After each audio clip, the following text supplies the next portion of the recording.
Our story begins with a young man who intentionally answered the extra credit questions correctly, just to distance himself from the school belle, Lu Rian. As he left the exam hall, Rian's friends began to mock him. They told Zhang Xiaoyu that since Rian hadn't done well, he should turn in a blank paper this afternoon. Otherwise, they laughed, he'd lose his chance to keep chasing her. Looking at Rian's disgusted expression, Xiaoyu simply nodded his head in agreement. He said he understood, but inside, he was done being a lapdog. He decided anyone else could take that job. He certainly wasn't going to do it anymore. He immediately called his butler to cancel all financial support for her family and have them evicted. Naturally, this left Rian absolutely furious. She was completely losing her composure over the sudden change. You see, despite being the son of the wealthiest man, he had spent his life desperately chasing the daughter of his family's driver, even giving her his father's company. She spent his money while dating someone else, treating her boyfriend like a spoiled prince while running Xiaoyu like a common servant. On her wedding day, he called to borrow money for medical treatment, but she cruelly told him that being pursued by him all these years had been a nightmare. She told Zhang Xiaoyu to get lost. As he faced his end, he looked at the woman holding his daughter and realized the truth. The high society lady he once rejected had been waiting for him all along. Suddenly, he opened his eyes and found himself back in his senior year of high school. He was napping at his desk when the treacherous Lu Rian woke him up. She told him that Lu Jingyan's stomach was bothering her. She ordered him to go buy stomach medicine and then get food from the cafeteria, making sure to get plenty of meat, as Jingyan was too thin. Jingyan was sitting there, surrounded by a crowd like she was the center of the universe, with everyone fussing over her slight discomfort. The one most concerned was, of course, Rian. In his past life, Xiaoyu had been her mindless follower, spending every break running her errands. Realizing he had been reborn, he looked at Rian's demanding face and found the entire situation quite ridiculous. To be honest, it was pathetic. He wondered why Rian thought she had the right to treat him this way. Seeing him hesitate, she snapped, asking why he was just standing there. She told him to hurry up and come back quickly before turning to gently pat Jingyan's back. At that moment, Jingyan glanced at him. Jingyan told Rian it wasn't right to make Zhang Xiaoyu go, suggesting she should just go herself. But Rian simply brushed it off. She claimed he loved doing these things and would be unhappy if she didn't let him. She looked at him, and he simply curled his lip. He headed straight for the cafeteria. This time, however, he lined up and bought 2 portions of food for himself, ignoring the classmates whispering nearby. They assumed he was buying lunch for Lu Rian again, mocking him because she clearly preferred someone as talented as Lu Jingyan, not someone like him. When Xiaoyu asked what kind of person they thought he was, one student sneered, calling him nothing more than the son of a lowly servant. They told him to wake up, claiming that just because he commuted with the young mistress didn't mean he could ever actually marry into her world. In their eyes, a talentless boy like him was destined to remain her servant forever, washing her clothes, sweeping her floors, and even changing her children's diapers. Xiaoyu could only laugh at the absurdity. It seems Rian had been telling everyone he was the help, conveniently forgetting he only let her use his car because he liked her. We see the irony here. By showing her kindness, he had accidentally turned Rian into a young mistress while he became the servant in everyone's eyes. The student simply rolled her eyes at his questions, telling him to hurry up and deliver the lunch to the mistress before it got cold. As they laughed at his supposed delusions of grandeur, the bell rang, and Xiaoyu finally stepped out of the cafeteria, but he didn't head back to class. Instead, we find him sitting by the flower beds, where he quietly opened both containers of food and began to eat them himself.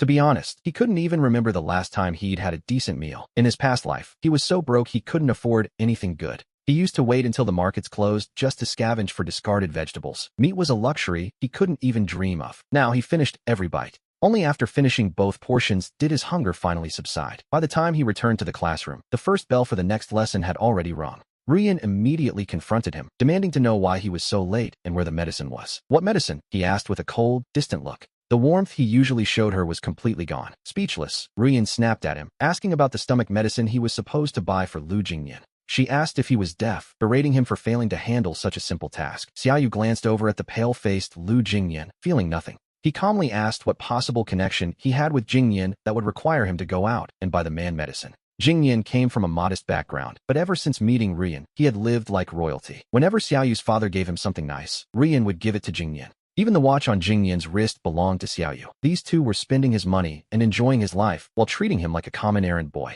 Rian glared at him, asking if he was trying to start a fight. It was a bold question, considering she was the one living on his family's dime. Rian warned him that if he kept this up, she would ignore him entirely, leaving him to beg for her forgiveness later. Xiaoyu simply stared at her, finding her words utterly laughable. He wondered what on earth he could possibly need her forgiveness for. The rest of the class watched in shock as he actually talked back to her. It seemed the local lapdog had finally grown a spine. Rian was momentarily stunned, remembering how he usually came crawling to her. She issued a final warning. "Don't expect a ride home together this afternoon." Xiaoyu simply nodded and agreed, walking back to his seat as if her threats were nothing more than background noise. It was as if he hadn't heard a word she said. Seeing this, Wang Yin, Jingyan's deskmate, decided it was time to step in and uphold justice. She snapped at Xiaoyu, asking what his problem was. To her, failing to buy a simple bottle of medicine was an unforgivable offense. She pointed out how unwell Jingyan looked, but Xiaoyu only gave her a cold, sweeping glance. He suggested that if she was so concerned, she should go buy it herself. Wang Yin, acting completely entitled, argued that it was his job, not hers. Xiaoyu calmly pointed out that he and Jingyan were total strangers. When he asked why he should bother, Wang Yin pointed a finger at him, claiming it was only natural for a servant to serve the school beauty. At the mention of being a servant, Xiaoyu turned his gaze toward Rian. He asked her directly if she was the one spreading these rumors about him. Rian flinched with a hint of guilt. Of course, the others had only assumed he was a servant because they saw the luxury car every day. She had simply never bothered to correct them. She could never admit that her father was just a driver, and she was the daughter of his family's employee. Instead, she acted as if Xiaoyu was the one losing his mind. She walked over to their shared desk, sighing that she would just buy the medicine herself. She assumed he was just jealous and refused to help Jingyan out of spite. Then, she glanced at him and asked if he had at least brought the lunch. If there was no medicine, surely there was food. She had already heard from other students that he was seen buying 2 portions in the cafeteria. Xiaoyu calmly told her he had already eaten. Rian was visibly agitated, unable to believe he had actually finished both portions himself. The students sitting nearby looked at him with pure disdain, calling him a pig for eating that much. They were quite used to flattering Rian, after all. In the past, Xiaoyu had endured their insults just to stay on Rian's good side, hoping they might say a few kind words about him to her. But now, he realized he had simply spoiled them too much. He saw clearly that every time Rian needed something, they expected him to be the one to bleed. He calmly pointed out that whenever Rian treated them to dinner, it was always with his money. Since it was his own cash, eating 2 portions was perfectly fine. In fact, even if he ate 20 portions, it would be entirely justified. The student in the front row turned pale at his words, muttering that it wasn't really his money. They assumed his funds all came from the school beauty's family. Meanwhile, standing right beside him, Rian was becoming increasingly livid. She was especially furious that he hadn't brought her any food, leaving her hungry. Her temper, which she usually kept in check, finally flared up. She told Xiaoyu that he had brought this on himself, hoping he could maintain this stubborn attitude for more than 2 days. With that, she stood up. She grabbed her belongings and turned to Jingyan's deskmate, Wang Yin, suggesting they swap seats so Wang Yin could sit with Jingyan instead. This was her standard punishment whenever she was displeased, refusing to sit with him. After all, he was the one who had begged for this arrangement. She was supposed to be his tutor, sitting nearby to help him study. Looking back, however, he realized Rian had never actually taught him a single thing. She had done nothing but order him around. She seemed to think this threat would intimidate him, but he simply ignored her. Rian remained hungry, while Jingyan continued to suffer from his stomach issues. Rian sat down with a dark expression, casting a sharp glance towards Xiaoyu by the window. This time, Rian was truly enraged. She told herself that when he eventually came to apologize, she would make sure he learned his lesson. When school ended that afternoon, the Maybach was waiting at the entrance. Xiaoyu walked straight toward the car, ignoring the eyes of the entire school. Everyone knew he had offended Rian and was waiting for him to be humiliated. Seeing him approach the car so boldly, they began to point and whisper. They wondered how he had the nerve to hitch a ride after refusing to buy the school beauty a meal. To them, he was just a servant's son acting like a master. They scoffed that Rian hadn't even arrived yet, and he already had the audacity to get in. In their eyes, Rian was simply far too kind to him. Xiaoyu couldn't be bothered to deal with their mockery. He sat down in the car and calmly instructed the driver to start the engine. The driver hesitated, noting that Miss Rian hadn't arrived yet and suggesting they wait. Usually Rian would be delayed by student council business, and Xiaoyu would always wait for her. The driver expected today to be no different. Seeing the driver ignore his command to speak up for Rian, Xiaoyu felt a pang of disappointment. He addressed the man as Uncle Lu. He reminded the man that he was the only child in the family, asking since when they had a miss in their house. Uncle Lu asked if they had simply had a fight. The driver thought to himself that the young master was just venting, and he would scold Rian later. Xiaoyu simply told him to drive, as he didn't want to travel with her or even see her anymore. Uncle Lu hesitated, completely ignoring the command. He knew all too well how much Xiaoyu used to fear his daughter. Whenever Lu Rian spoke, Xiaoyu never dared to argue. The driver felt that even if he disobeyed, nothing would happen, except perhaps a few complaints from Rian. Thinking that his daughter would eventually inherit the family fortune, the driver no longer saw himself as a mere employee. He began putting on the airs of a future father-in-law. Xiaoyu frowned and asked if he was going to drive or not. In truth, his father had wanted to fire the man long ago because of a gambling habit. His father felt having such a person around was simply not safe. But back then, Xiaoyu's mind was clouded, and he constantly defended the man just so Rian could stay at the Jiang house with him. He had said so many good things, claiming the driver treated him wonderfully. That was the only reason the man was still employed, yet here we see that he wouldn't even listen to his own master. Just then, they arrived. Seeing Rian appear at the school gates, Uncle Lu hurriedly got out of the car. Rian was supporting Jingyan as they walked toward the vehicle together. Uncle Lu quickly opened the door for them. Rian prepared to help Jingyan inside. Because Xiaoyu had wanted to be near her, Jingyan always hitched a ride with them. The driver would drop Jingyan off first before taking them home. Not only that, but every morning, they had to wake up early just to pick him up. Before Jingyan could step inside, Xiaoyu spoke up, asking why they were here since they weren't traveling together. The students watching the scene couldn't help but start whispering. They wondered what was wrong with Xiaoyu, since this was clearly the school beauty's car. They were baffled that he would try to bar her from her own ride. Rian's expression turned stiff. She couldn't understand what had gotten into him today. She asked if he really had to be this way, even after she offered him a way out. She told him she had decided to forgive him for the afternoon's incident, but Xiaoyu cut her off. He didn't need her forgiveness and told her to find her own way. He refused to travel with her. Rian's face turned pale, then flushed with anger. She knew everyone saw her as a wealthy heiress, and if she didn't get into this car, her secret would be out. Without a word, she reached in and physically pulled Xiaoyu out of the vehicle. Then, she let Jingyan take the seat instead. Xiaoyu was genuinely incensed by her audacity. He realized that in the past, he realized he had forgotten so many details, but seeing Rian's true face now, he couldn't fathom how he ever endured her, or why he once thought she was kind. Rian ignored him entirely, clearly having no intention of being reasonable as she ordered the car to leave. Uncle Lu actually drove off, leaving Xiaoyu standing there while the onlookers burst into laughter. It was an absurd display of entitlement. Xiaoyu pulled out his phone, a cheap $100 Nokia that had originally belonged to Rian. To please her, he had given her the expensive smartphone his father bought him for his birthday, taking her broken one instead. Back then, he thought he was protecting her pride. Now, the sight of the junk phone just seemed pathetic. Still, he called his father. A moment later, the Maybach that had just sped away came crawling back to the gate. Uncle Lu stepped out, looking quite uncomfortable. It was obvious the man had just been scolded. Xiaoyu told him to get those two out, as he wouldn't share a ride. The driver looked at the pair inside. Rian had to help Jingyan out herself, and Jingyan certainly hadn't expected this turn of events. His face turned pale as he looked at Xiaoyu, stammering that if Xiaoyu disliked him, there was no need to take it out on Rian, who had always been so good to him. Rian quickly stopped him, telling him not to waste his breath. Once they were both out, Xiaoyu finally boarded the car. Before leaving, he rolled down the window and gave Rian a cheerful wave. He bid them a cold goodbye. Uncle Lu watched him through the mirror, stunned that the young master could be so ruthless. The driver tried to mediate, saying arguments were normal and he shouldn't be angry. He promised to make Rian apologize later. He lamented that she had no car now and would likely have to take the public bus. And who knew what time she would finally get home? Xiaoyu noted that if everyone else could take the bus, so could she. He asked Uncle Lu if he had forgotten who actually paid his salary, suggesting that if he was unhappy, he could simply resign. The man was trying to give orders just because he hoped his daughter would marry into the family. It was quite a bold assumption. Terrified by Xiaoyu's words, the driver shut his mouth instantly. When they reached the house, the butler, Zhou, looked surprised. He asked why the young master had returned alone and where Rian was, as they were usually inseparable, or so he thought. When Xiaoyu mentioned that Rian wouldn't be joining them, Butler Zhou froze in shock. It seemed the young master had finally woken up. He had always treated Rian so well that the driver and his daughter had forgotten their place. On many occasions, Zhou had wanted to speak up,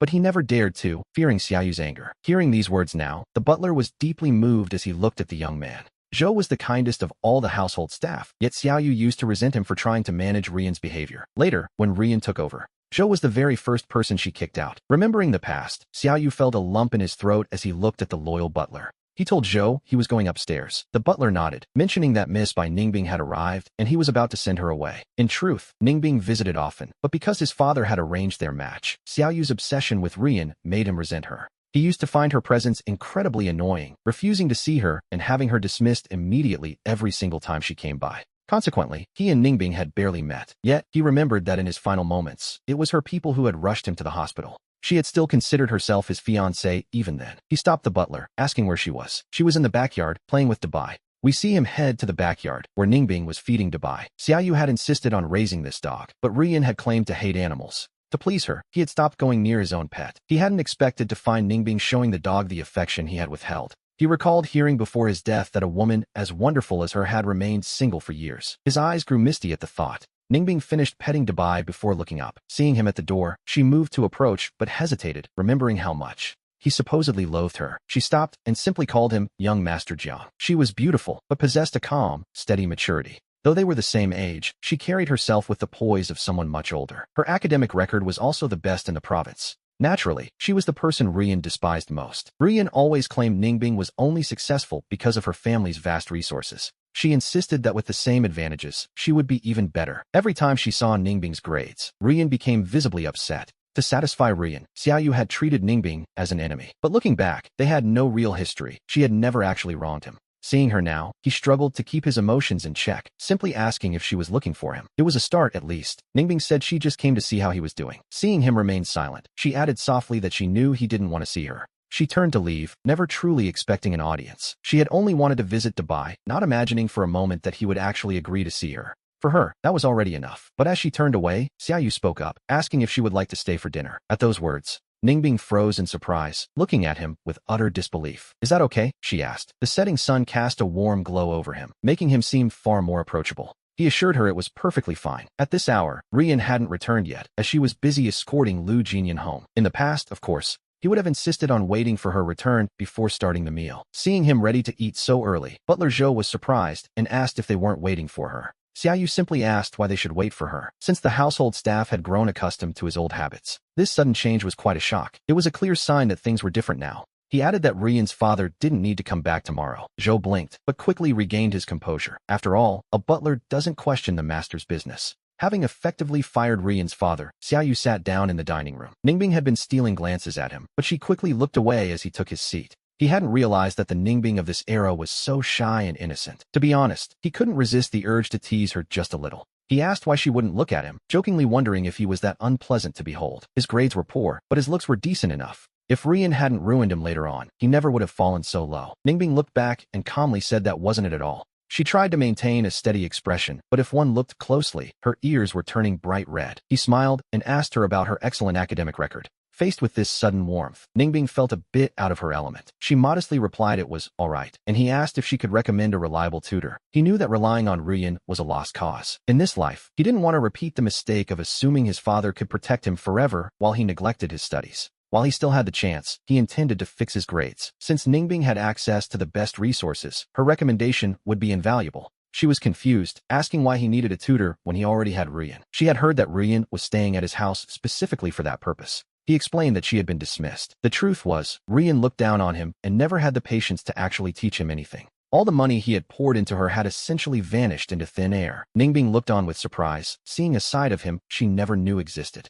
Seeing that Xiaoyu looked serious and wasn't joking, Ningbing took a sip from her glass to hide her nerves, admitting she didn't actually have a tutor. She explained that she studied everything on her own, adding that if he didn't mind, she could come over every day to help him, though she doubted he'd agree. After all, he used to barely spare her a glance. The fact that he'd invited her to dinner was already a shock. But as we see, Xiaoyu's face lit up with genuine surprise and joy. Ningbing, feeling quite flattered, nodded quickly and told him she'd help as long as he was willing. He happily agreed, though he worried aloud about delaying her own studies. She simply told him it was no trouble at all. While Ningbing kept her expression calm, her eyes were incredibly soft. In truth, she had already mastered the high school curriculum long ago. She even had a guaranteed university spot, but she didn't dare mention it for fear of annoying him. He simply thanked her warmly. He reflected on how his grades had suffered because Rian lacked any patience when tutoring him in the past. Back then, if he didn't understand something the first time, she would scold him. His average grades had actually plummeted under her help, destroying his confidence. Ningbing promised to visit him every day after school. As they ate together, we see how peaceful the atmosphere had become. Noticing how quiet she was, Xiaoyu used his chopsticks to serve her some food, telling her to make herself at home. And right at that moment, Rian walked in after dropping off Lu Jinyan. She had just received the news of her father's dismissal and had already endured a lecture from him. Seeing that he hadn't waited for her to eat and that the dishes on the table were already half finished, her face immediately darkened. He looked at her indifferently. Xiaoyu simply continued his meal. Rian had intended to confront him about her father, but seeing Ningbing there, she asked with clear displeasure what she was doing in the house. In the past, to please Rian, he had never allowed himself to be close to any other girls. Whenever Ningbing used to visit, he would drive her away without a second thought. Now, seeing her at his table, Rian was stunned. He calmly stated she was his guest. He asked if she had a problem with that. Rian had no choice but to sit down, glaring at him as she asked if he'd brought her here just to spite her. She knew perfectly well that she disliked Ningbing. After all, in every academic competition, as long as Ningbing was present, Rian could never take first place. Ningbing remained silent at his side. Xiaoyu looked at Rian and told her she was overthinking things. She simply wasn't that important to him anymore. In his past life, he felt this woman was his entire world and everything revolved around her. But having started over, his perspective had changed completely. He realized that Rian felt nothing but disgust and disdain for him. Continuing to love someone like that would only lead his life back into an endless abyss. Rian sneered, telling Xiaoyu that if he thought being with another girl would make her jealous, he was truly overestimating his importance. In fact, she claimed she couldn't wait for him to be with someone else, so he'd finally stop bothering her. After saying her piece, she headed straight upstairs to her room. Xiaoyu was left speechless, but as Rian departed, we see Ningbing's gaze become quite complex. He quickly explained that she shouldn't listen to Rian's nonsense, though deep down, he felt a bit uncertain about whether Ningbing was actually upset. To his surprise, Ningbing remained completely silent, her attitude turning somewhat cold. After finishing the meal, Xiaoyu walked her to the door, telling her to be careful on the way home. She simply nodded and left without saying much. A woman of few words, it seemed. When he returned inside, Ruyan was coming down the stairs. She had changed out of her school uniform and was wearing only a short-sleeved shirt. Though she would commit many evils later, her face was undeniably beautiful, gentle, and quiet. In the past, he had been completely fooled by this appearance. At that moment, Ruyan confronted him, demanding to know why he had fired her father. She hadn't brought this up in front of their guest, simply because she didn't want anyone to know she was merely the daughter of the Jiang family's driver. Making a scene in front of Ningbing would have cost her too much face. Xiaoyu replied indifferently, asking why he needed to explain firing a driver. Ruyan snapped that it was her father. She insisted that everything that happened today was her doing and had nothing to do with him. She challenged Xiaoyu to come at her instead, even suggesting he should just fire her too. At the mention of firing her, Xiaoyu's spirits immediately lifted. He stared at Ruyan and agreed without hesitation. Ruyan stared at him in utter shock, asking him to repeat what he just said. He calmly noted that since she always thought he was stupid, they should just end things here. He told her to move out of his house, as he intended to find a different tutor from now on. He pointed out that since she started tutoring him, his grades had only gotten worse. He felt she no longer deserved the high salary he paid her. Ruyan thought he was merely joking, but she soon realized he was serious about dismissing her as his tutor. She argued that his poor grades were simply because he was too dim-witted to keep up. She claimed that when she explained a problem to Lu Jinyan, he understood it immediately, whereas Xiaoyu was as slow as a pig. She insisted it wasn't her fault, and that even if he changed tutors, nothing would improve. She insisted that any teacher would say the same, that no one could teach him more, and that his failure was entirely his own fault. Seeing her still trying to blame him, Xiaoyu told her flatly to move out of his house. Ruyan simply knit her brows in annoyance. She reminded him that he was still a student and should focus on his studies, claiming that all day long, he only thought about being in a relationship with her, which was why his grades were so poor. Xiaoyu could hardly believe what he was hearing. Ruyan let out a cold snort, dismissing his words as a petty trick born of jealousy over her close relationship with Lu Jinyan. She assumed he was simply in a bad mood because she refused to date him, but she claimed her only priority was her education. She wanted to get into an elite university, noting that unlike him, she didn't have a family fortune to fall back on. And so, she told him it was impossible for them to be together right now. Xiaoyu stared at her, genuinely shocked by her sheer delusion. After a few seconds, he finally asked who exactly wanted to be with her. He wondered where she got such misplaced confidence.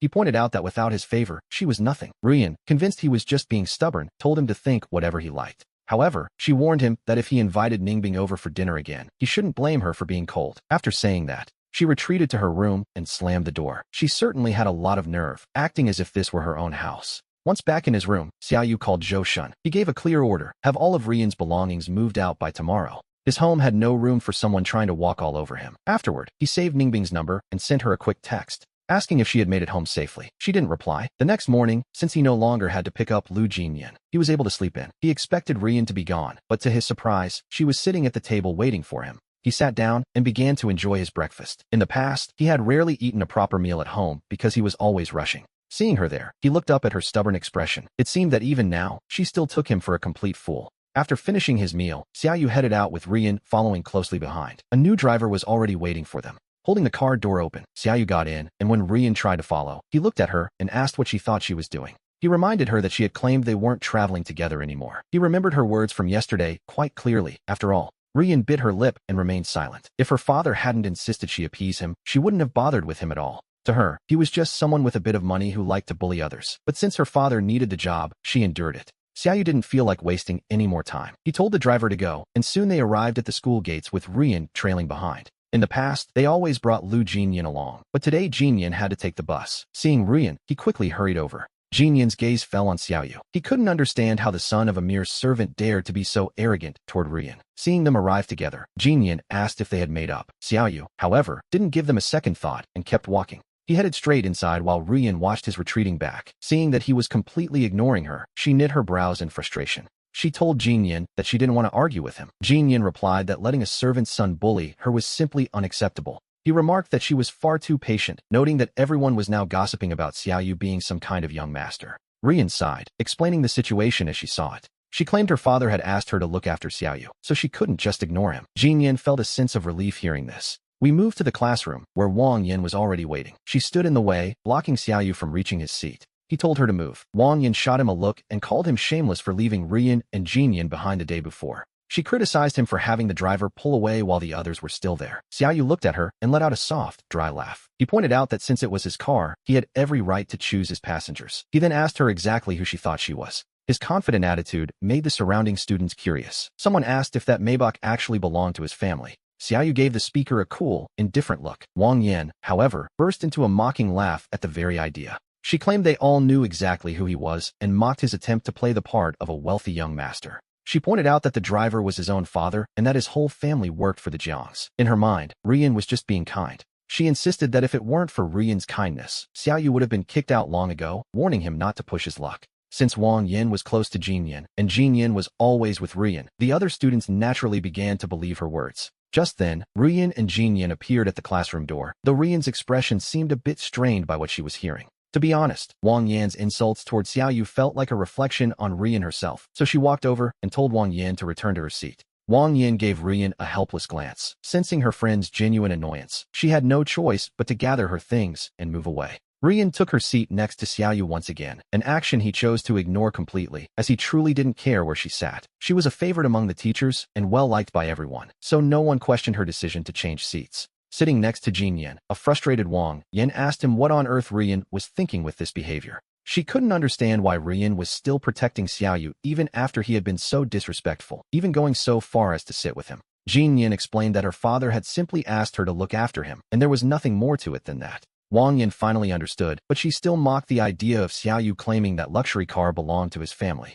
She noted that Rian's phone was clearly expensive and Jinyan's gifts weren't cheap either, but then she looked at Xiaoyu. His phone was just like hers, making his attempt to pose as a wealthy young master seem utterly unbelievable to her. Meanwhile, Xiaoyu checked his phone and saw that Bai Ningbin had finally replied with a single, cold and for no. He couldn't help but notice the shift. She had been so friendly yesterday, yet her attitude had turned quite distant since returning home. It had taken her until now to reply to his message from last night, and Rian, sitting nearby, noticed him checking his phone. Rian frowned, feeling that while he looked the same, Xiaoyu had seemingly become a different person since yesterday. He sent another message to Ningbin asking if she was still coming for the afternoon tutoring session, to which she gave another one-word reply. As long as she was coming, he was satisfied, so he turned his full attention to the lesson until lunchtime arrived. As Jinyan and Rian headed out to eat, Rian glanced back at Xiaoyu, surprised by his unusual level of focus, and asked if he was coming. Wang Yin found it truly miraculous that Xiaoyu hadn't fallen asleep once during class. Even now, we see him meticulously organizing his notes. It was almost a joke to her. The boy who usually only had Rian on his mind was actually studying. Seeing him so busy, Rian couldn't help but ask him a question. However, he acted as if he hadn't heard a single word, completely ignoring her. Jinyan glanced at Rian and suggested that if Xiaoyu wasn't going, they should just go themselves. He offered to bring something back for Xiaoyu later, but the boy politely declined Jinyan's kindness. To be fair, Jinyan was a good person. At least, that was how everyone saw him, and despite the whispers behind his back, Jinyan maintained a positive and optimistic attitude toward himself. But Xiaoyu had no intention of owing anyone any favors. He neatly packed his belongings and stood up, preparing to head out on his own. He didn't follow them downstairs. Jinyan walked beside Rian, asking what was wrong with him and why he was ignoring her so pointedly. Rian was equally puzzled. She wanted to understand why the boy who usually followed her like a loyal puppy was suddenly so cold. Since yesterday, despite her doing nothing wrong, he had remained in this distant state, leaving a strange sense of emptiness between them. Jinyan then asked if she should invite him to her birthday party this weekend, as it happened to be Rian's birthday week. Last year, Rian celebrated at the Huangting Hotel. Xiaoyu had booked everything and arranged every detail, so she could invite the whole class. He had spent hundreds of thousands in a single night, and the classmates who attended couldn't stop praising the event. It was considered an honor to be there. Naturally, this year was supposed to be the same. Days ago, Xiaoyu had already made all the necessary arrangements for her. If he hadn't mentioned firing her, Rian wouldn't have thought twice about it. But after his words yesterday and his coldness today, she was worried. She couldn't help but wonder, if he didn't show up, would the party even happen? She watched his retreating figure as he walked away. Rian tried to comfort herself, thinking there was no reason to worry because he would surely show up in the end. Yes, of course he would. She told herself he couldn't possibly ignore her birthday. Perhaps this cold shoulder was just a ruse to set up a big surprise. With that thought, her mood lightened slightly, and she told Jinyan with confidence that Xiaoyu would definitely be there. Jinyan agreed, noting he was always there for her birthdays. That afternoon, while the two of them went to rehearsal, Xiaoyu went straight home. He didn't wait for her at all. Bai Ningbin had already arrived, and as soon as he returned, she and the dog, Dabai, were there to greet him. Looking at her now, Xiaoyu couldn't help but smile. Perhaps because of his past life, he felt that every moment they spent together was a gift. Seeing the warmth on his face, Bai Ningbin was momentarily stunned. She had grown accustomed to his usual cold and willful demeanor. Lately, his newfound enthusiasm made her feel a bit shy, almost hesitant to give him directions. He looked at her and asked why she had arrived so early. We see him lead Bai Ningbin upstairs, suggesting they head straight to the study. During class today, he had encountered several concepts he didn't quite grasp. He hoped to ask for her guidance on those points. As they sat down in the study, we are reminded that the seat beside him used to belong to Rian. Even when Rian sat there, she never bothered to explain anything to him. In fact, she often felt he was simply a hindrance to her own studies. Bai Ningbin took her place beside him and produced 2 test papers, wanting to gauge his current academic level before they began. Xiaoyu finished the tests with focused intensity and handed them over. Bai Ningbin took the papers and studied them in silence for a long moment. Feeling a bit ashamed, he apologized for being so slow, but she simply told him it wasn't his fault. His study methods were just a bit improper. She suggested they start by shoring up his foundations, and he readily agreed. As she taught, Bai Ningbin kept her head down, never once looking at him. She was incredibly diligent, and to his surprise, her way of explaining things was remarkably easy to follow. Concepts that once baffled him suddenly became clear. After teaching for a while, she began to feel thirsty. The moment she looked up, however, she realized he had been watching her the entire time. Feeling a bit self-conscious, she swallowed hard and quickly turned her attention back to the questions, asking if there was something he didn't understand. He told her he just appreciated her patience, though he wondered why she was so cold over the phone, only ever giving him 2-word replies. He asked if she had a problem with him because of his history with Rian. Bai Ningbin denied it, explaining that her family had visited yesterday. She had been too busy to reply to his messages promptly, and by the time she saw them, it was already morning. To be honest, it was a reasonable excuse. She told him he could call her anytime if he needed help. Just as they were settling back into their work, Xiaoyu's phone suddenly began to ring. He quickly answered, only to hear Rian's sharp voice on the other end. She demanded to know exactly what he thought he was doing. He was genuinely confused by her accusatory tone, having no idea what he could have done to upset her this time. Then, Rian dropped the bombshell. She screamed that he had actually told people to throw all of her belongings away. He glanced at Bai Ningbin, making no effort to hide the conversation. He spoke directly to Rian, reminding her that he had already fired her yesterday. Since their professional relationship was over, she no longer had any reason to stay in his home. He pointed out that he was in the middle of a lesson and told her not to bother him before hanging up. Meanwhile, Rian stood before the door, staring in disbelief. She watched as her belongings were unceremoniously tossed out, unable to believe he was actually capable of this. He really was kicking her out. Back inside, he put down the phone. He simply turned to Bai Ningbin and suggested they continue. She gave a quiet nod of agreement, but a moment later, the study door was suddenly thrown open. Rian stood in the doorway, her face darkened by a cloud of fury. As her gaze fell upon him and Bai Ningbin sitting together, a flicker of pure disdain crossed her eyes. Seeing her there, Xiaoyu stood up and asked what she wanted. He reminded her that she didn't like him and looked down on him. So why start pestering him now? Rian stepped forward, her voice sharp with accusation as she asked if he found it amusing to humiliate her like this. To her, being held accountable felt like an insult. Bai Ningbin stood up as well, instinctively moving to stand in front of him, as if to protect him. Xiaoyu scoffed at the idea that he was the one doing the humiliating. He countered her anger by asking if she had confused the situation. In his mind, the person who had truly been humiliated all this time was himself. He had been paying for every single one of her living expenses, yet she spent every day glued to Lu Jingyan. He had been treated like little more than a servant. He had followed them around, serving their needs only to be met with her cold indifference. He asked her if that wasn't the true definition of humiliation. Now that he was simply taking back what he had given her, she viewed it as an attack. Rian bit her lip and stared at him, her pride wounded. She told him not to think that bringing someone else here would pressure her into doing anything. She insisted it was impossible for her to ever like him. She declared without hesitation that she would never date him, then turned to make a dramatic exit. Unfortunately, the drama was slightly undercut when she bumped into the door. He opened the window and watched as she made her way downstairs, gathered her luggage, and left without looking back. It was a surprisingly clean break. Rian had always carried herself with immense pride despite her family's poverty. To be honest, seeing that pride crumble was a bit absurd.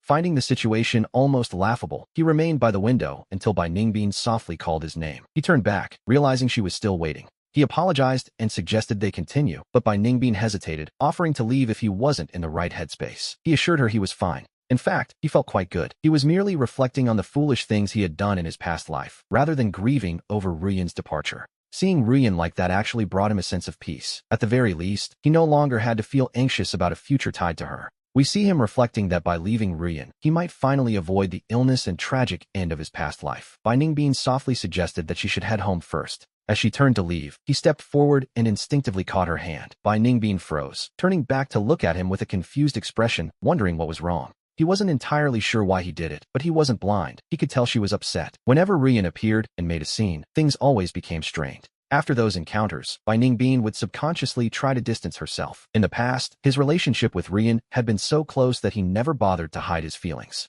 His obsession with Rian was common knowledge, and he realized that everyone, including Bai Ningbin, assumed his heart still belonged to her, which, to be fair, was a reasonable assumption. The truth was, he really had loved her once. If not for the miserable end he suffered in his previous life, he likely would never have woken up from that particular dream. Seeing Bai Ningbin watching him, he finally let go of her hand. He then asked if she was free this Saturday to join him for dinner at the Huangting Hotel. He knew the food there was exquisite. Having essentially died of hunger in his past life, his only goal now was to truly enjoy the finer things while he could. In the past, he would have invited Rian without a second thought, but now he only wanted Bai Ningbin there. After all, she was the marriage partner his father had arranged. Unless he actively fought it, he would likely marry Bai Ningbin after graduation. He used to think his father was being overbearing by not respecting his choices. But looking at her now, he realized she was just as beautiful as Rian, with a far better character and family background. If she actually liked him, well, that was a win. He started to feel like the one getting the better end of the deal. Bai Ningbin hesitated, asking if he wasn't supposed to be with him, referring, of course, to Rian.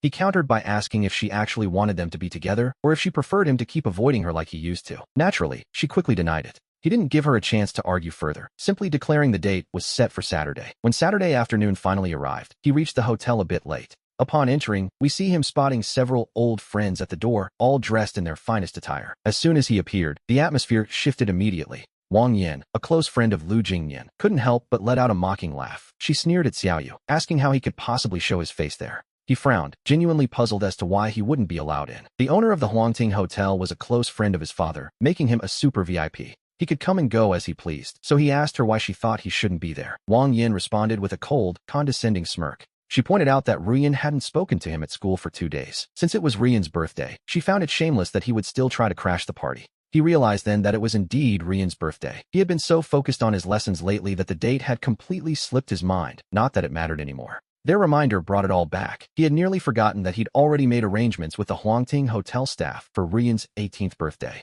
In his past life, he had organized a grand, magnificent celebration for her 18th at this very hotel, yet that was also the day he discovered the truth. He found out that Lu Jingyan and Rian were dating. When he confronted her, she simply looked at him with an air of righteous indignation. She had asked him why she and Jingyan couldn't be together if they loved each other, telling Xiaoyu to stop interfering in her business. Back then, he had been angry and ignored her, leading to a 2-day Cold War, but eventually, he couldn't help being the first to apologize. From that birthday onward, the two of them became even more brazen about their relationship right in front of him. Eventually, feeling helpless, he had begged Rian to be with him, even going so far as to hand over the company his father left him just to marry her, a truly foolish mistake. Looking at the lively scene before him now, he had no desire to engage with them. Everything Rian had at this hotel was something he had arranged. Naturally, he was the one responsible for the bill. Now that he had moved on, he was curious to see how she intended to settle the tab. Ignoring his classmates' mockery, he simply stepped into the elevator. He had already booked a table for himself and Bai Ningbin. He wondered if she had arrived yet. As he stepped out of the elevator, we see him spotting Rian chatting warmly with Lu Jingyan. She noticed his arrival immediately, her gaze locking onto him. With a confident smile, she told him she knew he would eventually show up. She admitted she thought he might actually stay away this time. Rian walked toward him, her voice carrying a hint of smugness as she teased him. She asked if he hadn't said he wouldn't come. She warned him not to think that his presence meant she would forgive his recent behavior. She declared that she was still angry. It was her usual tactic, using her temper to force him into submission. He simply looked at her. A small smile played on his lips as he asked if she needed something. Rian was stunned, asking if he hadn't come for her birthday. He countered by asking why he would celebrate her birthday when she hadn't even invited him. Surely, he wouldn't be missed among so many guests. Rian looked at him with growing irritation, demanding to know what he meant. To her, he was just being stubborn and trying to provoke her. Just then, the restaurant manager approached him. He ignored her and asked the manager if Bai Ningbin had arrived yet. The manager nodded, confirming she was already there, and offered to lead the way. He thanked him and followed, leaving Rian behind. Rian, however, followed closely behind him, demanding to know if Xiaoyu was finished with his little tantrum. She couldn't believe he was still looking for Bai Ningbin. He glanced back at her, calmly stating that he wasn't the one making a scene. After all, she was the one who had always complained about him pestering her. He pointed out that since he was no longer bothering her, she should be happy and return to her boyfriend, who was currently waiting for her. We see Lu Jingyan standing nearby, looking hesitant and confused. He had never seen Rian act so proactively towards Xiaoyu before. Of course, Xiaoyu knew exactly why she was being so persistent. It wasn't that she couldn't bear to lose him, she just couldn't bear to lose his wallet. In the past, she had enjoyed everything he provided while claiming she didn't even like him. Now that he had stopped caring, she was starting to panic. She couldn't let this lavish birthday party fall apart after so much preparation. Rian suggested that if his behavior was because of Lu Jingyan, she could distance herself from him, pleading with Xiaoyu to stop being so difficult. For the first time ever, she was actually willing to compromise. It was clear just how much this party meant to her. If she didn't care so much about her reputation, she wouldn't have spent years pretending to be a wealthy heiress. She had invited so many people specifically to maintain that image, and the thought of losing face now terrified her. To be honest, it was a bit pathetic. Having seen her usual cold and noble act, Xiaoyu found it quite amusing to see her compromising just to save a birthday party. He nodded, acknowledging that it wouldn't be right to ruin everyone's fun on her big day. With that, he turned his attention back to the manager. He mentioned that he had previously booked the Emerald Hall under Rian's name and asked the manager to verify the reservation. The manager confirmed the booking, and Xiaoyu told him that since it was Rian's birthday, they should go ahead and let her use the hall. He looked at Rian and asked if that was enough for her. She let out a sigh of relief, believing she had finally regained control of the situation. She claimed that all of this was just a scheme to break her and Jingyan up because he couldn't stand seeing them together. He simply shook his head. He told her she was overthinking it. He truly didn't care who she was with. Rian snapped back, telling him that without her, he was absolutely nothing. The manager stood by silently as Rian, feeling humiliated by his words, declared she was done dealing with him and turned to leave. The manager glanced at Xiaoyu, asking if he should proceed with the arrangements for the Emerald Hall. Xiaoyu nodded, but with one very specific condition. He instructed that all expenses must be paid by Rian herself, and no one was to leave until the bill was settled. A cold but fair move, wouldn't you say? Once everything was arranged, Xiaoyu went to find Bai Ningbin. Meanwhile, Rian returned to Lu Jingyan, who noticed her dark expression and asked what was wrong. He wanted to know what they had discussed, but Rian simply replied that it was nothing special. She glanced at the gentle and attentive Jingyan beside her. She thought to herself that Xiaoyu was dreaming if he expected her to break up with Jingyan. Once this birthday party was over, she planned to cut him off. She decided she would never show him a kind face again. Elsewhere, we see Bai Ningbin, who had traded her school uniform for a simple yet elegant dress. Even though the style was modest, she carried it with remarkable grace. When Xiaoyu walked in, she was focused entirely on the menu. Suddenly, she heard his footsteps and looked up to meet his eyes. Xiaoyu offered a warm smile, asking if she had been waiting long. He had only just arrived, and Ningbin found herself watching him closely. He was dressed casually today in a simple t-shirt. There were plenty of seats available, and he could have sat anywhere, but he didn't notice her slight awkwardness as he asked if she had ordered yet. She hadn't, so he leaned in close to look at the menu over her hand. At that point, Ningbin could no longer focus on the food choices at all. She was too busy noticing the fresh, clean scent of his shampoo. Xiaoyu, meanwhile, found himself craving something with a very strong flavor. It was as if the spice would remind him he was truly alive. The memories of his past life, the hunger, the cold, and the sleepless nights of illness, felt so real. Even though he had been reborn, he still occasionally dreamed of those dark days. The food was quite spicy, and he fanned his mouth with his hand. He took a refreshing sip of watermelon juice to cool down. Ningbin watched him and asked if he liked spicy food. He looked up and said it was all right. When he asked for her preference, she softly agreed that she liked it too, picking up her chopsticks to join him. In their private room, a waiter stood ready. A moment later, the owner of the Red Pavilion entered. His name was Master Zhou, and Xiaoyu greeted him politely as Uncle Zhou. Master Zhou smiled and noted that Jiang Xiaoyu was also present. From that phrasing, Xiaoyu realized immediately that he wasn't the primary guest of interest. Sure enough, Master Zhou turned toward Ningbin and addressed her with great respect, welcoming the young lady to his hotel for her meal. Xiaoyu hadn't known Ningbin's true background, that the young heiress of the capitals by family was hiding right here in Yun City. She gave a brief nod. She simply continued eating with a cold indifference. Xiaoyu had initially thought she was a warm person, but now he saw her distant side. Master Zhou stood by and personally poured her water, yet she remained silent. She had an aura that practically told the world not to come near.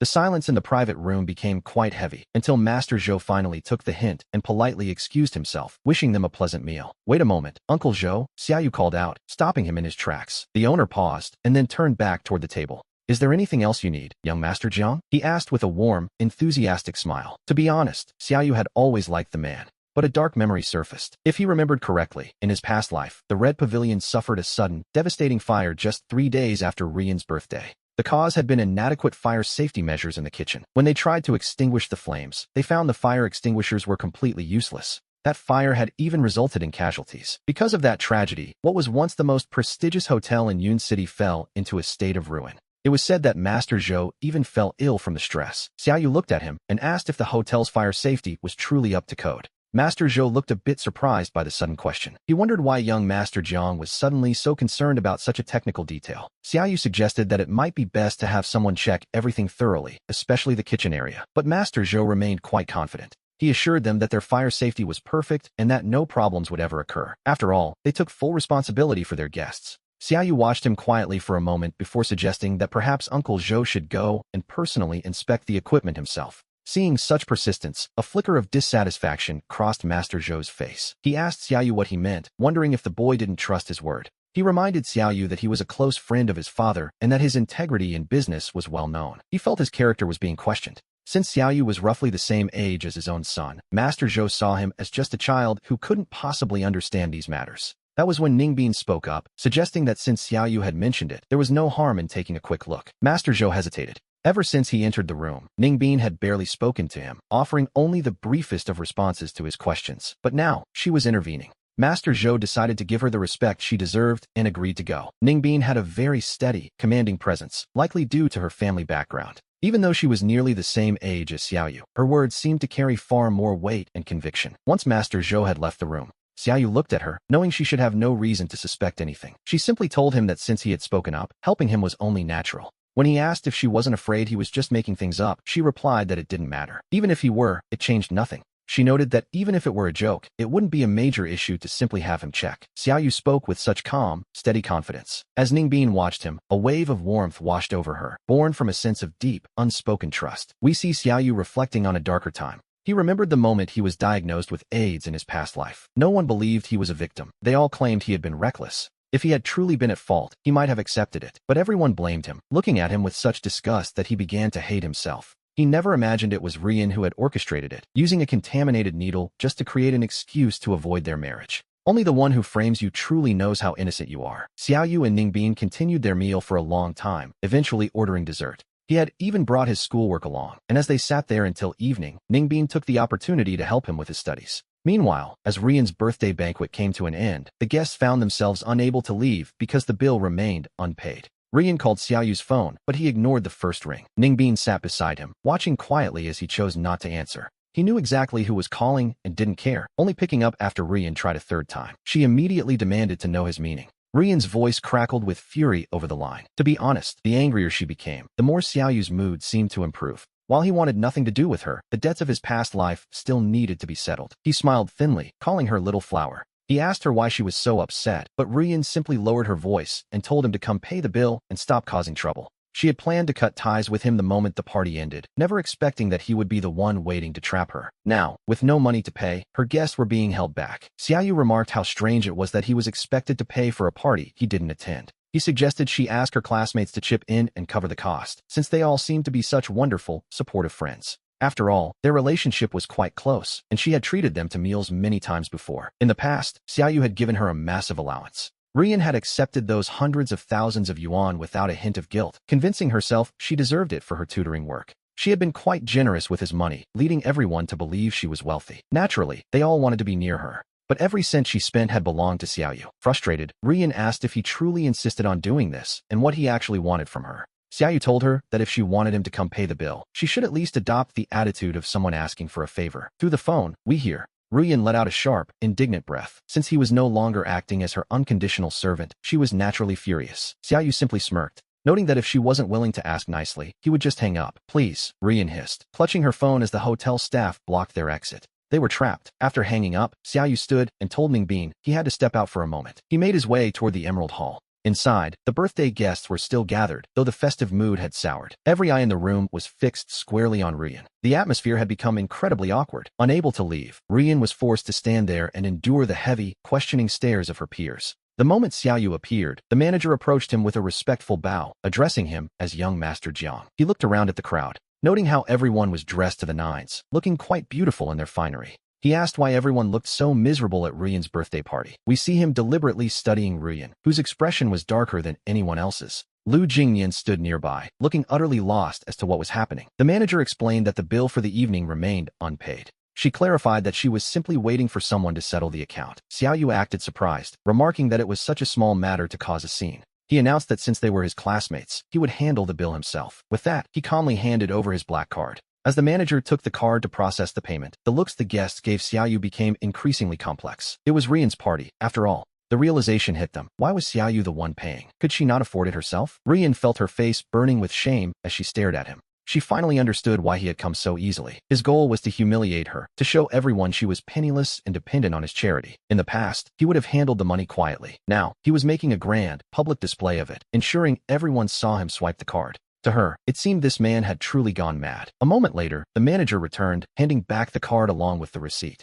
"It's done, young Master Jiang," the manager said. Xiaoyu checked the receipt, deliberately reading the total aloud. 860,000 yuan. He looked at Ruyan and wished her a happy birthday, stating he would cover the bill this time, but firmly added that there would be no next time. He then glanced at Lu Jingyan, who was standing right beside him. The young man's face had already begun to turn a sickly, ashen gray. The situation was clear. All of Ruyan's money had come from Xiaoyu. Wasn't she supposed to be a wealthy heiress? The scene unfolding before them was, to be honest, a massive slap in the face for everyone present. Wang Yin stepped forward and confronted Xiaoyu, asking if he was joking. She claimed that just because Ruyan's money was kept with him didn't make it his. She reminded him he was just the child of her family's servant, simply looking after her funds, and asked what he was so proud of. Xiaoyu looked at Wang Yin and gave a soft, knowing smile. He noted that since she called him the son of a servant, he should clarify things. He wasn't her servant, but her father was actually his family's driver. He reminded them of the day the driver left him at the school gates to pick up Ruyan and Jingyan. That man had already been fired. He suggested that if they didn't believe him, they should simply ask Ruyan herself. After saying this, he turned his gaze toward her.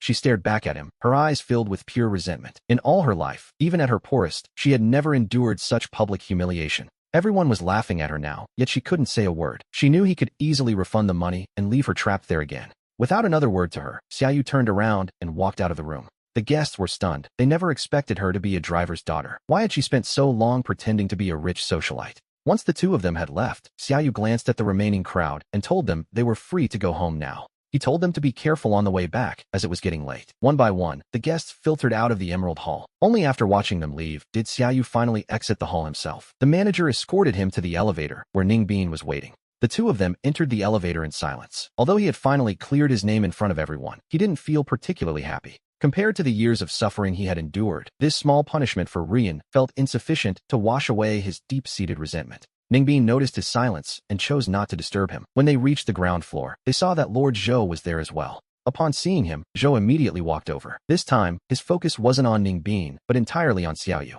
Xiaoyu greeted him politely as Uncle Zhou. Lord Zhou took his hand, thanking him profusely for preventing a major disaster at the hotel. He explained that he had personally inspected the situation and realized many of the issues were caused by his cousin's incompetence. He assured Xiaoyu that he had already sent his incompetent cousin packing, effectively banishing him back home. When Zhou asked how he knew about the danger, Xiaoyu was momentarily stunned and offered a quick excuse about a dream. Lord Zhou couldn't help but laugh at that, deciding not to pry further before mentioning he had prepared some gifts. An assistant brought over 2 small gift bags as a token of gratitude, while Zhou promised to help him whenever needed. It was a debt of gratitude the man clearly intended to remember as he personally saw them to the waiting by family car. As they drove, Xiaoyu watched the thinning crowds outside, though the road remained somewhat congested with late-night traffic. Usually, he and Ningbin had plenty to talk about, but tonight, a heavy silence settled between them in the back seat. Ningbin sat wondering how Xiaoyu could have possibly predicted the hotel's fire safety issues more accurately than the owner himself. He had also heard about the scene in the Emerald Hall, how Xiaoyu had completely ignored Ruyan on her own birthday.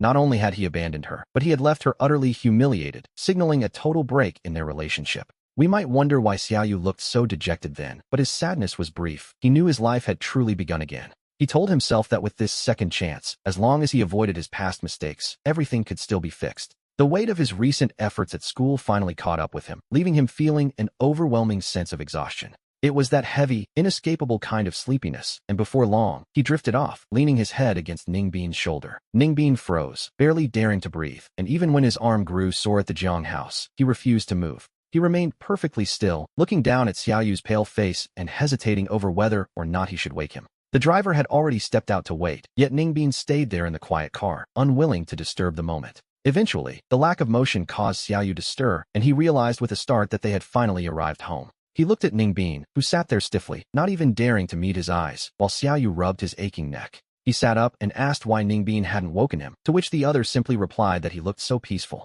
As Ningbin spoke, his face remained as expressionless as ever, but Xiaoyu noticed his ears were turning a deep shade of red. He had always been innocent, but Xiaoyu hadn't expected it to this extent. When he called his name, Ningbin finally looked over. Xiaoyu asked if he was actually afraid of him, but Ningbin denied it, leading Xiaoyu to wonder why he never looked at him. It often seemed as if he disliked being around him, but Ningbin simply cleared his throat, claiming he wasn't used to such proximity. He admitted Xiaoyu was the first to get so close, making Xiaoyu laugh and ask why he hadn't just pushed him away then. As if to prove he wasn't being led along, Ningbin changed the subject, asking why he and Rian had broken up so suddenly. He asked if Xiaoyu didn't love her anymore. The question caused Xiaoyu to pause, staring out at the empty, quiet street. He simply replied that he realized he didn't like her after all, and with a quick goodbye, he stepped out of the car. Just then, the gates of the Jiang Manor slowly opened, and Xiaoyu's eyes lit up as he saw his father, Jiang Qingming, standing there. Qingming was usually a very busy man, leaving Xiaoyu alone with servants who had little power to actually restrain his behavior. His father had always spoiled him, believing that as long as his son was happy, nothing else mattered. Those were his most carefree days. In his past life, he had ignored his father's warnings about Rian, but seeing him now, Xiaoyu felt a wave of genuine warmth.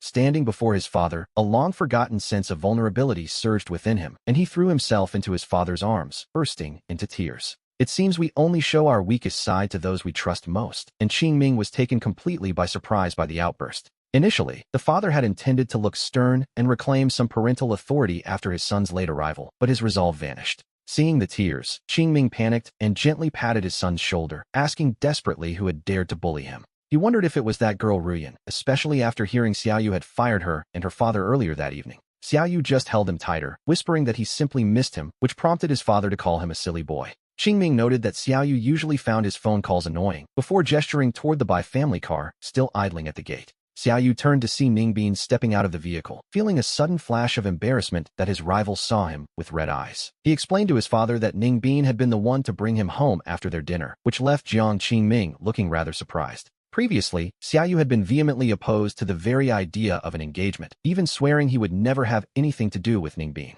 And yet, here they were, spending the evening together. Though Qingming didn't know what had sparked this change, he turned toward Ningbin with a smile. He invited the young man in to sit for a while, but Ningbin politely declined, greeting Uncle Jiang, while explaining it was time for him to head back. After casting a final glance at Xiaoyu, Ningbin got back into the car and drove away, leaving Xiaoyu to follow his father into the house. Qingming immediately asked if Ningbin had bullied him, noting his son's red eyes and upset expression, but Xiaoyu quickly shook his head in denial. He assured his father that Ningbin had actually been quite kind, and as he sat on the sofa, he found himself staring at how young his father still looked. In truth, Qingming hadn't been old when he passed away in the previous life, but in Xiaoyu's memories, he always seemed so much more aged. After Qingming spent a long time confirming that Rian hadn't mistreated him, he finally relaxed. However, the peace was short-lived come Sunday morning. Upon waking, he was informed that Rian had arrived. Considering their explosive falling out the night before, he hadn't expected her to show her face so soon. She surely understood that he wouldn't be her doormat anymore, yet there she was, accompanied by her father, Uncle Lu, in the living room. Uncle Lu was busy apologizing to Qingming, claiming he had already scolded Rian for her lack of sense and her past behavior. He promised she would never bully Jiang Xiaoyu again, a statement that caused Qingming to knit his brows in immediate displeasure. Qingming coldly reminded him that he had no right to use his son's personal name, as he had never truly liked the Lu family to begin with. He only tolerated them to avoid a rift with his son, and Uncle Lu, realizing his slip-up, quickly corrected himself to address Xiaoyu as the young master. As Xiaoyu descended the stairs, Uncle Lu shifted his gaze toward him with a forced smile, offering a bright morning greeting to the young heir. He announced he had brought Rian specifically to apologize for her sins, but when Xiaoyu looked at her, he saw only a dark, brooding expression. It was quite obvious she wasn't there to apologize out of sincerity. Her face was a mask of resentment, clearly still bitter about the previous night. Xiaoyu played along, asking what Uncle Lu meant, as he claimed Rian hadn't offended him at all and therefore had no need to apologize. Uncle Lu hesitated, mentioning he had heard that Xiaoyu had fired her, which was the real reason for this desperate morning visit. To be honest, Xiaoyu wasn't even that worried about the job. After all, the monthly salary wasn't much despite the long hours, but for Rian, things were different. She could earn a fortune just by helping him study, and she likely hoped to one day own the entire Jiang estate. But now that they had reached a breaking point, Uncle Lu simply couldn't accept the loss. Xiaoyu pointed out that his grades had only worsened over the years, and Rian clearly felt she was above the work. He claimed he was too slow for her to teach, so he had simply granted her wish by firing her, a very considerate gesture in his own mind. He insisted there was no conflict and no need for an apology, a statement that made Jiang Qingming glance at his son with a look of quiet curiosity. He noticed how calm Xiaoyu remained while speaking. Previously, the boy had been obsessed with staying by Rian's side, forcing his father to allow the tutoring. Now that Xiaoyu had dismissed her so easily, Qingming felt a mixture of surprise and a deep, quiet sense of relief. It seemed his son was finally growing up. With classes to attend and breakfast finished, Qingming had the father and daughter escorted out of the house. A little later, as Xiaoyu left the house and climbed into his waiting car, he spotted Rian still standing near the entrance with her father. The gentle demeanor Uncle Lu had shown inside was gone. In a sudden flash of anger, he raised his hand and struck Rian across the face. We should remember that Xiaoyu knew her history well, a gambling father and a mother who had abandoned them both years ago. She had grown up on borrowed money from relatives until she was old enough to find her own way, which made her academic success all the more impressive. She was always at the top of her class, which was exactly why Xiaoyu had once felt such pity for her and treated her with such extraordinary care. He had wanted to give her the world, but while he was busy worrying about her, she never spared a single thought for his well-being. To her, he was nothing more than an ATM, as her heart belonged to someone else entirely. He looked away and continued on to school. Upon his arrival, we see that the atmosphere had shifted. His classmates were suddenly much friendlier, approaching him with newfound curiosity. They asked if his family was truly that wealthy, realizing now that all of Rian's money had actually come from him, despite her rich girl persona. One girl even jokingly suggested that he should look her way instead, promising she would be far more obedient than Rian ever was. Xiaoyu couldn't help but let out a small laugh at the absurdity of the comment, but the lighthearted moment was cut short. Rian appeared at that very moment, letting out a cold, resentful sneer as she overheard the girl's bold proposition. She sneered that Xiaoyu wouldn't even look at the other girl, claiming he already had a new target and everyone else should just wait in line. Hearing Rian's sharp words, the crowd turned their attention toward them, wondering who this supposed new target could possibly be. They wondered if there was anyone in school more outstanding than Rian. After all, despite no longer being a rich girl, she was still top of the class. Her academic record was flawless and her looks were undeniable, leading everyone to believe she had a brilliant future ahead of her. Rian didn't bother answering the crowd. Instead, she fixed her cold gaze on Xiaoyu, accusing him of acting out simply because she wouldn't date him. She claimed that after being her loyal follower for so long, he was now lashing out just because his feelings weren't reciprocated. She told him that even if he wanted everyone to revolve around him, a young master like him couldn't compare to a single finger of Lu Jingyan.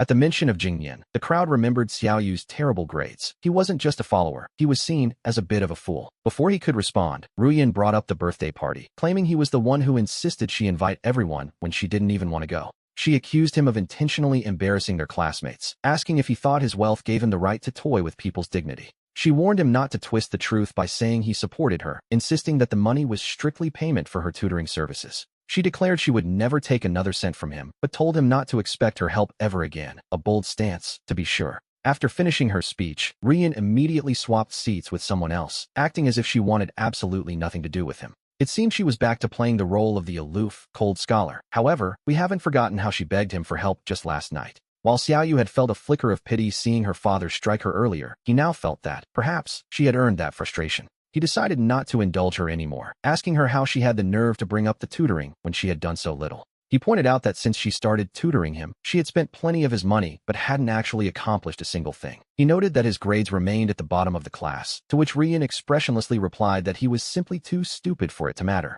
She mockingly suggested that with all his money, he should try to buy a new brain, a comment that, naturally, made the others burst into laughter. Looking at her self-righteous expression, Xiaoyu calmly asked if she was certain the problem was his intelligence and not her teaching methods. Ruyan thought of Ningbing, knowing that Xiaoyu had already asked her to tutor him, and let out a cold snort. She challenged him to show his results during the next monthly exam, claiming he didn't even need to improve much. If his rank improved by just 100 spots, she would admit the problem was her teaching. She truly doubted Ningbing's ability. She was convinced his brain simply didn't work, but Xiaoyu just looked at her, noting she only asked for a 100-rank jump. It was clear how little she thought of him, and seeing him agree, Rian turned to the crowd to make it official. She announced to everyone that if he managed to climb those 100 spots in the next exam, she, Rian, would punish herself by running 10 kilometers. The crowd erupted in excitement, their eyes fixed on her in anticipation. Wang Yin chimed in, suggesting that if the school beauty was running 10 kilometers, Xiaoyu should do the same if he lost. She mockingly asked if he'd just chicken out and admit defeat now, but Xiaoyu simply looked at them and agreed.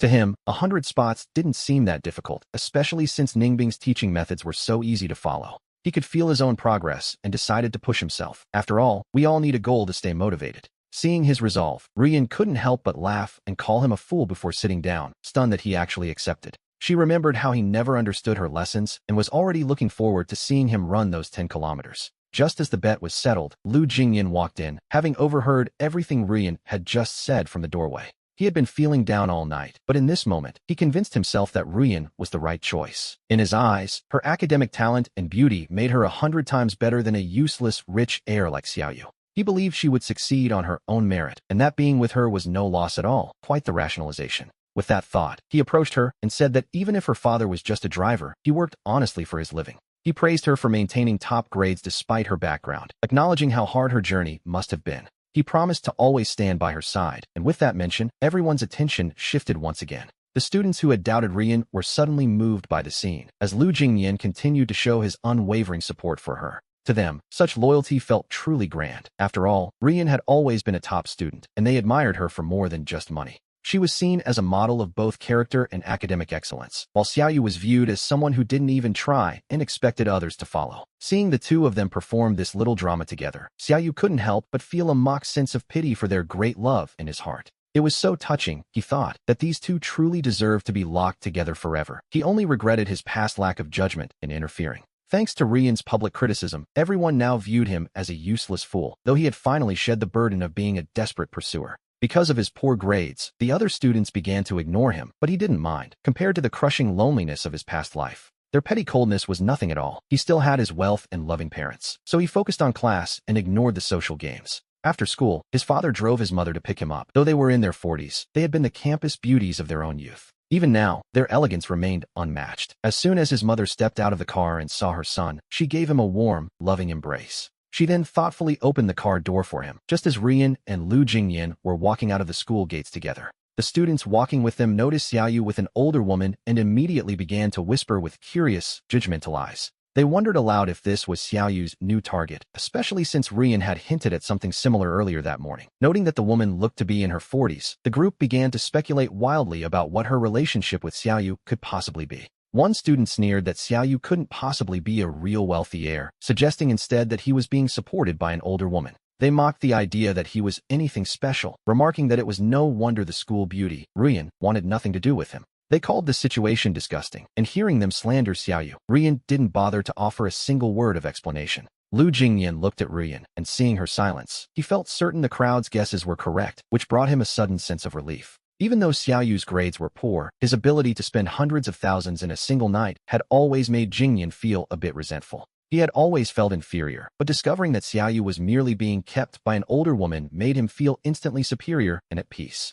Deep down, Jingyan felt a sense of balance. At least Rian would never do something so shameless, preferring to rely on her own hard work. He believed that one day, she would have everything he had. Later, as they boarded the bus, Rian told him she couldn't see him home today. We learned that she can no longer earn money by tutoring Xiaoyu, so she has taken a part-time job to cover her father's heavy gambling debts. Her father used to take all her money, so now she must find her own way to survive. Meanwhile, Xiaoyu's parents took him to buy a new phone. After that, they headed out for a meal. By the time they arrived, Bai Ningbin was already there waiting for them. Ningbin lives in Yunqing with his uncle, who happens to be very close with Xiaoyu's father, Jiang Qingming. This was a formal meeting between the families. Qingming had wanted to arrange this for a long time, but Xiaoyu had always refused, his heart being entirely set on Rian back then. Seeing his son willing to join them today filled Qingming with relief. It seemed his boy had finally grown up and was ready to listen. During dinner, the two older men chatted happily while Xiaoyu sat next to Ningbin, telling him about the bet to rise 100 ranks in school. After Xiaoyu finished explaining his ambitious plan, Ningbin simply gave a quiet nod of acknowledgement without saying much else. Xiaoyu couldn't quite read his expression. He asked if Ningbin thought he was being reckless or if the pressure would be too much. Ningbin looked at him and simply said, no. Xiaoyu then asked if he really had a hope of succeeding, even if he understood the recent lessons. Ningbin looked him in the eye and told him to just leave it to him, adding that Xiaoyu was actually quite bright. He noted that Xiaoyu certainly wasn't as stupid as others claimed, referring, of course, to the harsh things Rian used to say. Though Ningbin hadn't commented on those insults at the time, he had remembered them. Hearing this, Xiaoyu laughed, feeling much more at ease. He told Ningbin he was relieved and thanked him for the hard work ahead. Suddenly, we see the private room fall into a curious silence. Xiaoyu realized his father and Ningbin's uncle were both staring at them, which was a bit awkward. He asked his father what was wrong. Qingming told them it was nothing and to carry on, though he couldn't help but feel moved by how well the two boys were getting along. To be honest, their relationship was turning out to be surprisingly good, which was exactly what the parents had hoped for. After dinner, while the adults stayed behind to discuss business, Xiaoyu and Ningbin headed out together and found a quiet cafe.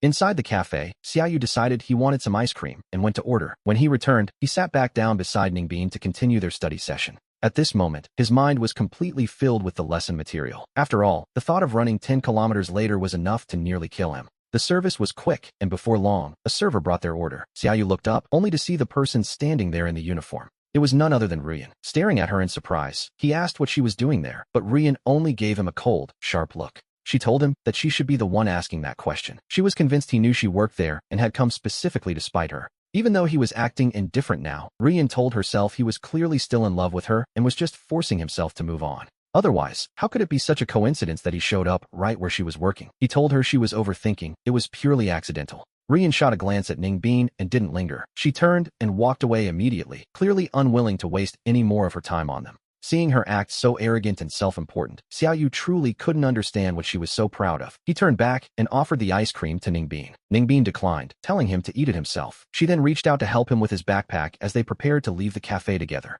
To be honest, Xiaoyu had planned to stay longer, but running into Rian had completely ruined the mood. It was quite a disappointing turn of events. Over the next half-month, Xiaoyu studied with desperate intensity. Ningbin came to the Jiang house often to tutor him, and his grades began to show significant improvement. However, whenever Rian saw him working so hard, she couldn't resist mocking him. She told him that if he was feeling regret, it wasn't too late to quit. She warned him that once the results were actually out, he shouldn't come crawling back to her with regrets about his failure. Xiaoyu simply frowned, telling her she was being too noisy before immediately plugging his earphones back in. Finally, the monthly exams came to an end. Feeling exceptionally cheerful, he couldn't wait to head home. Although the results weren't public yet, he felt deep down that he had performed quite well. We see Ningbin sitting in the courtyard, drinking tea and keeping Dabai company. The dog, as it turns out, was getting noticeably chubbier lately. Xiaoyu walked over to hug Dabai and remarked to Ningbin that he had arrived quite early today. Ningbin looked up at him, noting that he was always early. Xiaoyu was curious if Ningbin didn't have other school activities. Rian was also a top student at her school, and she always seemed so busy. She and Jingnian always had so much to do, but by comparison, Ningbin seemed to have much more free time whenever Xiaoyu returned home.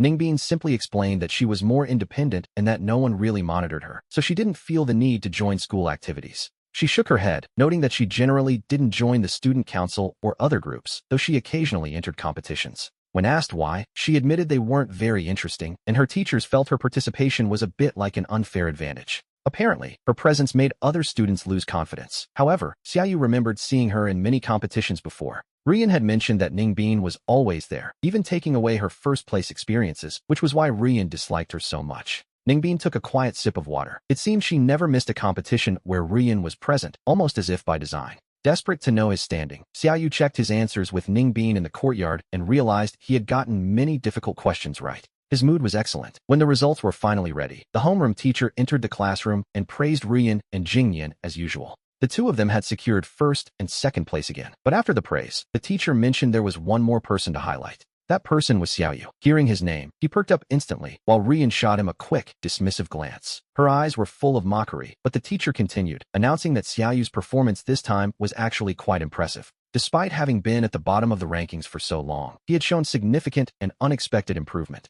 His scores had actually pushed him into the top 200 of the entire grade. If he kept this up, a great university was within reach. The top 200. To be honest, that was a result no one in the room had expected to hear today. Everyone's eyes widened in shock, and even Rian was stunned. She had expected him to move up maybe 100 spots at most. Even Xiaoyu hadn't imagined such a massive leap. It was a level of success he hadn't dared to dream of for himself. Perhaps because he had suffered so much in his past life, he no longer cared for distractions and focused entirely on his studies. He listened intently in class and reviewed everything with Ningbin, whose teaching style made even the hardest problems seem simple. It was proof that hard work eventually pays off. However, someone spoke up, asking if the teacher had perhaps made a mistake. They couldn't believe his grades could improve so fast, but the teacher looked at Xiaoyu with a calm, certain expression. Rian had always felt troubled by having such a low-achieving classmate holding the group back, so Xiaoyu's massive improvement came as a shock. He felt a surge of joy after receiving the teacher's validation, noticing Rian watching him quietly from the side as he asked if he was still stupid.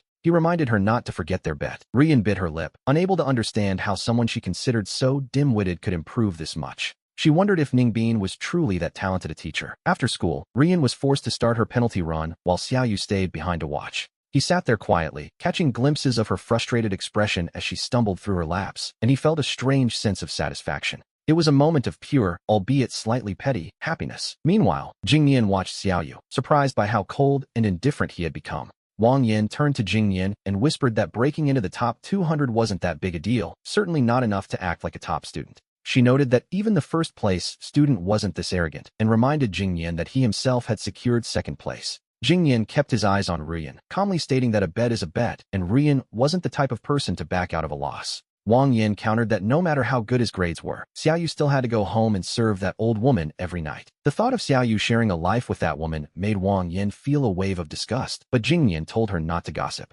Wang Yin patted Jing Yin's shoulder, telling him he was simply too kind-hearted for his own good. By the time Rian finished her 10-kilometer run, the sun was nearly gone. Drenched in sweat, she returned and asked if he was finally satisfied. Xiaoyu nodded, telling her it was good work and that she was welcome to bet against him again. Then, he stood up to leave the campus. As Rian watched him walk away, Xiaoyu felt incredibly lighthearted, even adding a little skip to his step as he moved toward the gate. In her memory, he had always been a devoted follower, but now he wouldn't even spare her a glance. She began to wonder about him and Ningbin. She questioned if he would really end up with Ningbin. After all, they both came from good families and seemed like a perfect match. When the thought of them being together took root in her mind, Rian found the idea surprisingly grating and difficult to stomach. It felt as though something that belonged to her was being stolen. Jingyan, seeing her staring in Xiaoyu's direction, asked if she was tired. He offered her a bottle of water to help her recover, and Rian reached out to take it from him. She took the water with a polite thank you, always minding her manners around Jingyan, who simply told her she had worked hard. He noted it was strange how Xiaoyu's grades improved so suddenly, wondering aloud if she might have actually cheated this time.